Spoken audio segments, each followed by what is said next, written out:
els llibres maleïts. Hi ha una sèrie de llibres a la Terra que són autènticament maleïts, uns pels seus autors, els altres pels seus continguts. Anem a parlar d'això i a descobrir algunes coses interessants sobre els llibres maleïts. Per tractar el tema en profunditat, comencem per tenir a la mà un llibre maleït. Un llibre que s'utilitza amb els rituals de màgia, ocultisme, màgia negra també. Realment és un llibre i porta els seus components esotèrics que no els toquem i que està tancat, lacrat i que forma part d'aquesta col·lecció de llibres maleïts. El deixem aquí perquè la càmera el pugui enfocar. Però per parlar de llibres maleïts tenim aquí a un especialista, a un investigador d'aquests temes del món ocult. Ell és el company Ferran Gómez. Bona nit, Ferran. Muy buenas noches, Sebastián. Escolta, Ferran, el llibre més, potser el prototip o el més representatiu és el Còdex Gigas o Gigas? Sí, el Codex Gigas es un libro curiosísimo. Primeramente por su tamaño, es una de son las últimas grandes Biblias. Un libro de 1 metro, mide 1 metro el Codex Gigas, pero tiene una particularidad. La particularidad es que es la única Biblia que existe en el mundo en la cual està dibujado el demonio. Aquest còdic Gigas és el que surt en pantalla.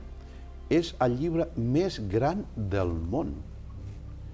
Què diríeu que té aquest llibre? Pues té 92 centímetres d'alt. És molt, Per 50 per 22. O sigui, és enorme. Es enorme, enorme. Entonces, en aquella época se hacían, era un distintivo el hacer el libro grande, como de familias importantes, y entonces contra más grande lo tuvieran, pues más importancia era el de la familia. Lo que es curioso que esto no fue para ninguna familia. Este libro no se creó para nadie en particular, sino hay toda una leyenda detrás o una historia detrás de este código Gigas. De ahí viene el hecho de que esté el demonio dibujado en una lámina. Efectivament, ja el podeu veure, però és que aquest llibre, el Código Gigas, també s'anomena el Còdic del Diable.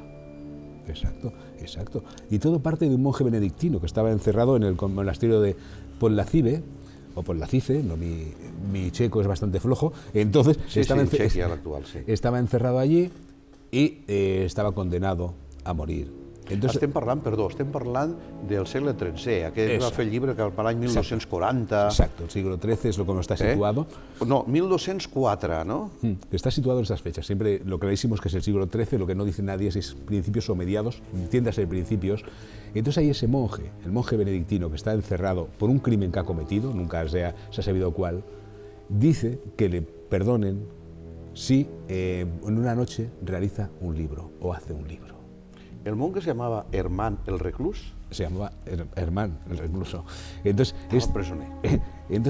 no llegaba a terminar en esa noche el libro que había prometido que le iba a convertir a este monasterio en la más importante obra que hubiera en un monasterio. Entonces invocó al diablo para que le ayudara para poder salvar la vida. Entonces el diablo simplemente pidió una cosa, pidió que su retrato saliera dibujado en esa Biblia. Y ahí ocurre de que cómo es que en una Biblia hay un diablo. És la Bíblia del Diable i és un llibre tan gros que pesa 75 quilos. Veremos en las imágenes que pasaréis el tamaño que tiene en una persona normal, como tiene que estirar los brazos para abrirlo. Es tremendo, es el gran libro. Su peso son 75 kilos, no es una cosa que pesa como una persona como yo, que peso 76, pues fíjate. A més d'aquest llibre de la Bíblia del Diable, del Còdic Gigas, tenim un altre llibre, que dissortadament el va fer un català, que és el Directorium Maleficarum, que és el manual dels inquisidors. El va fer un gironí, monjo de Girona, el Nicolás Aymeric. Exacto. Él lo hace. Segle XIV, sí. ¿No? Entonces, este libro sirve para el peor de los libros existentes que hay en el mundo. No hay libro, descontando el Mein Kampf de Hitler, que haya provocado tantas muertes. El de Nicolás Aymeric da pie a que se escriba el Malleus Maleficarum. El Malleus Maleficarum, que es el martillo de las brujas, un libro realmente terrorífico, un libro que sirvió para que durante más de 200 años la Inquisición se basara en él para hacer los interrogatorios, para culpabilizar a las monjas y para las condenas. Comencem pel manual de l'Inquisidor, a veure. El manual del Inquisidor Del fray Nicolau Aymeric, que era un dominic. Exacto. Català de Girona. Pues fue el precursor de este otro libro. El otro simplemente recoge como base a Nicolás de Aymeric, más algunas cosas que pone de cosecha propia, pero ya Nicolás de Aymeric habla de que hay que atravesar la lengua de los ríos, de los brujos, con un hierro candente, como puede ser un piercing. Entonces habla de eso, y habla de la tortura, lo que se tiene que hacer, de qué forma se descubre a una bruja por los detalles externos de su cara. Crean la imagen de lo que es la bruja, de lo que entendemos nosotros, de la mujer con la escoba, de la mujer siempre con su verruga en la cara. Todo eso crean ese personaje, el personaje de bruja, lo crea Nicolás de Aymeric, y es el que da pie a todo esto. Porque Nicolás de Aymeric nace en un tiempo, aunque el Majus Maleficarum lo desarrolla más, en un tiempo en el cual la brujería no está condenada. En el 902 la Iglesia ha dicho que, en el 906 la Iglesia en uno de los concilios ha dicho que no existe la brujería.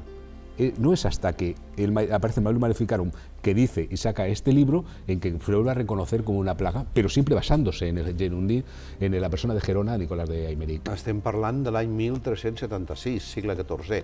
Aquest Nicolau Aymeric era un malparit, realment, i ho tenim que dir perquè va ser inquisidor de tota la corona d'Aragó, de València, de Catalunya, va anar a Roma, el papa se'l va treure de sobre, y a la final el van posar a la presó. Sí, y además era enemigo acérrimo de Ramon Llull. Ramon Llull, el gran alquimista. El gran pensador y filósofo de nuestra tierra. Entonces, este era su enemigo. El Nicolás de Aymeric es un peligro público. El Edgar Allan Poe, estábamos hablando el otro día tú y yo, lo saca en una de sus novelas. Sí, em sembla que és la novel·la La caïda de la casa Usher.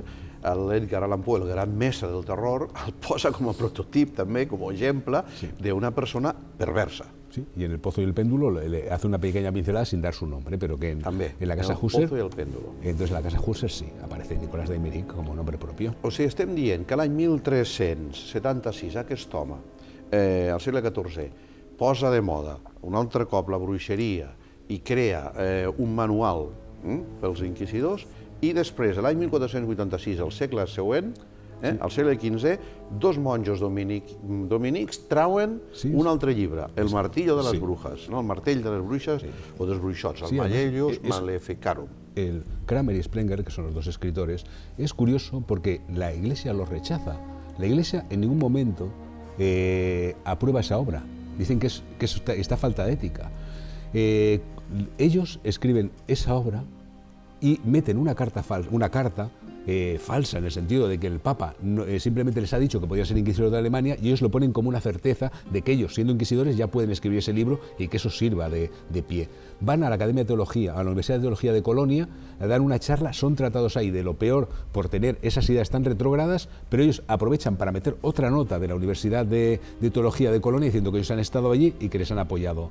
Se hicieron 20 y tantas ediciones, fue el segundo libro más leído, estaba en la Biblia y después se venía el Majus Maleficarum, como los más leídos del mundo, pero todo con falsedades, con mentiras que se inventaron ellos, pero que la gente que necesitaba combatir a las brujas, pues se basaban en ese libro. Ese libro les daba todo, es un análisis criminológico, cómo se tienen que hacer un careo a la persona, cómo el inquisidor tiene que mentir y decirles, te voy a perdonar la vida si me dices la verdad. Entonces el prisionero decía una mentira para salvarse y entonces lo mataban, porque había confesado. Tu saps, el Ferran, si el caçador de bruixes català, el Joan Malet, el caçador de bruixes profesional, l'utilitzava algun d'aquests llibres? Naturalmente, porque es posterior a ellos, entonces estos estaban a la orden del día. El Majus Maleficarum lo usaron más los protestantes que los cristianos, que los católicos. El católico lo negó, pero era cierto que estaban usándolo. Y Joan Malet, con sus formas de descubrir a las brujas, estaba siguiendo un poco el manual del inquisidor de Nicolás Aymeric y también un poquito este Maleus, pero más que nada el Nicolás Aymeric lo tenía más cercano. Hi ha un tercer llibre, un quart llibre, que és enigmàtic, el manuscrit Voynich. El Voynich aquest és un manuscrit, suposadament escrit fa 500 anys, que és il·legible. O sigui, té un idioma que no és de la Terra i uns dibuixos que tampoc es coneix, una botànica que no correspon a la botànica, a la flora del planeta Terra. ¿Qué nos pots dir, Ferran? Pues que este es un libro que no se ha traducido, no se sabe lo que pone ni se sabrá nunca lo que pone. Es el gran misterio de la literatura mundial.